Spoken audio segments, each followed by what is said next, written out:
Hey you guys, I had a minute, so I thought I'd hop on here and give you the lowdown on labor number 5, baby number 5, unmedicated.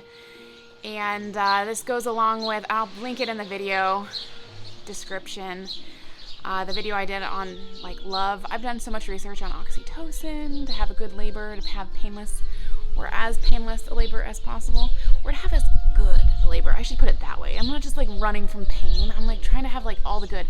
And this labor was very good, was not painless, let's put it that way, was not pain-free, but did have all of the good endorphins afterwards. For 2 days, I was on cloud 9. It was wonderful, great recovery, postpartum, wonderful postpartum recovery. The labor itself was wonderful. It was I'd say it's pretty typical what people say about a labor. Was not my fastest labor. It was probably one of my longest labors, actually, especially for being my 5th baby. Started out really quiet contractions, and then they got a little bit stronger. And because I had such quick labors in the past, I was like, we better get to the hospital fast because this could turn quick. Because with David, I was asleep, woke up 2 contractions later, he was born. So I'm thinking, okay, if I'm feeling these contractions, we should be at the hospital. We get in the car to go to the hospital, boom, silence. The contractions just go quiet. I don't feel anything.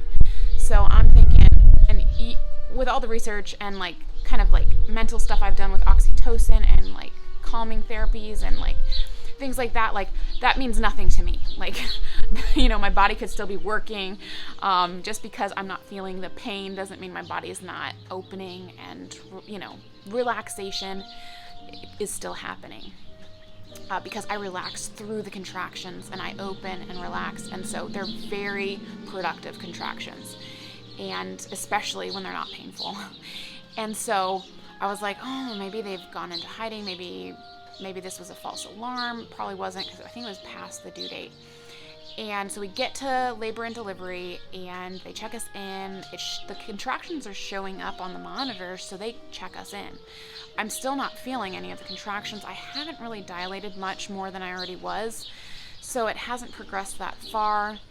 And I decided to go ahead and get on Pitocin, which I hadn't done before. I'd never augmented labor before, but I didn't have a problem with it. I was like, oh, let's try some Pitocin. So I did Pitocin for hours, actually, and it didn't really do much. The contractions, I did feel them. It brought them back. I was just afraid that the contractions were gone. Because I couldn't feel them at all. So they were coming up on the screen, but I wasn't feeling them. So I was like, yeah, let's do Pitocin, just so that I have that peace of mind that I'm in labor and we're doing this.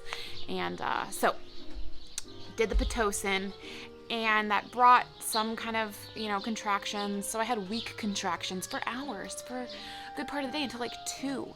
Now this all started at 4 or 5 a.m. And then by 2 p.m. is when I was finally all right, let's break the water. Let's get this going. They break the water at 2 p.m. And immediately I need water, shower to help me with the pain management. I go and I sit on a stool in the shower, and I sing. I love doing that. Sing my Irish lullabies in the shower and just focus on the baby.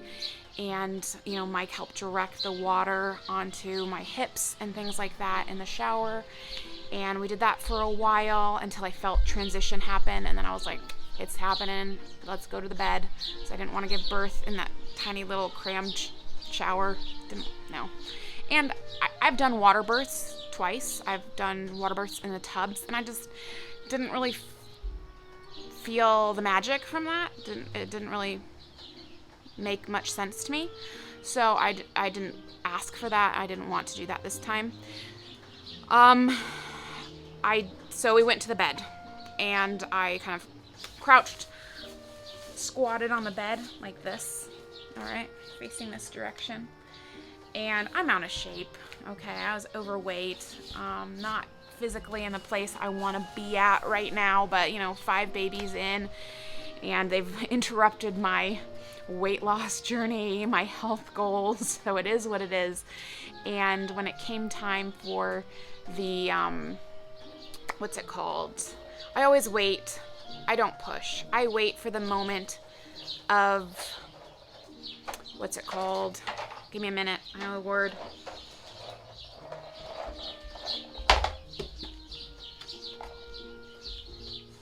Fetal ejection reflex. I wait for that because that is the golden. You just wait for that fetal ejection reflex. Don't waste your time grunting and pushing. Okay, you don't have the energy for it anyway. So I waited for the fetal ejection reflex after transition. It usually is not too long after transition. And anyway, and I could, you can see your contractions pushing on your abdomen, but the baby wasn't, my muscles were a little out of shape. So I was pushing on my stomach to help the contractions, and I was kind of, I had to like tuck my butt a little bit to get the baby in the right position to come out. And very painful. So in a lot of pain. And got through that. It was quite the marathon. But beautiful baby girl, very healthy, wonderful experience. Leading up to that moment, would never have done it again. Now, 10 out of 10 would do it again, especially after those 2 days of pure delight and wonderful, what do they call that? Runner's high. I don't know. Endorphins. There we go. Those great postpartum endorphins are the best. I would honestly highly recommend unmedicated labors just for those postpartum endorphins. They're wonderful. And I don't think you get them without unmedicated labors. You can't get them otherwise. So highly recommend. So that was it. Now little Cecilia is 4 months old, doing great, super healthy. How are you doing, baby boy? Here's little David, baby number 4. Can you say hi? Say hi. Who am I saying hi to? Hi.